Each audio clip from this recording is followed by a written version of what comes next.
আমরা এখন চলে এসেছি মেয়র পরিষদ কলকাতা কর্পোরেশনের শ্রীযুক্ত দেবাশিস কুমার মহাশয়ের কাছে।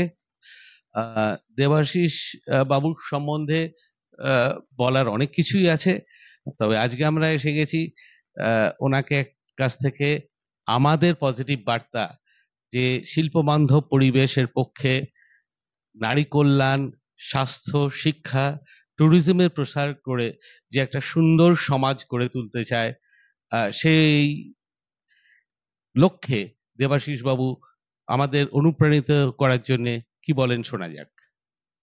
না, আমি প্রথমেই পজিটিভ বার থেকে আমার ধন্যবাদ জানাই যে তারা তাদের উদ্যোগটা খুব পজিটিভ।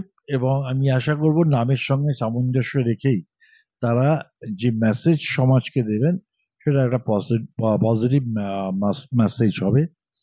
আমরা আশা করব যে তার দর্শকদের যে প্রত্যাশা, সেই প্রত্যাশা হচ্ছে খবরের নিরপেক্ষতা এবং সত্যতা, সেই দিকে তারা নিশ্চয়ই নজর রাখবেন। অনেক ধন্যবাদ স্যার। আর এক প্রসঙ্গত বলি, আমাদের পজিটিভ বার্তা চেয়ারম্যান সাহেব ডক্টর মলয়পীঠের উদ্যোগে আমরা সারা ভারতবর্ষে 1 কোটি গাছ লাগানোর একটি পরিকল্পনা নিয়েছি, যার জন্য আপনারা সবাই জানেন যে গতকালকে উনি দিল্লি প্রেস ক্লাবে পুরস্কৃত হয়েছেন এশিয়ান বুকস অফ রেকর্ডস থেকে পজিটিভ বার্তা। এই 1 কোটি গাছ লাগানোর একটি অভিনব উদ্যোগ। স্যার যেহেতু নিজেই উদ্যান পরিষদের মেয়র পরিষদ উদ্যান, স্যারকে বলবো যদি দু এক কথা বলেন। কুড়ি গাছ, এটা খুব খুব বড় উদ্যোগ। আমি আশা করব যে যারা এই স্বপ্ন দেখছে নিশ্চয়ই স্বপ্ন তাদের সফল হবে। কাজটা খুব ভালো কিন্তু কঠিন।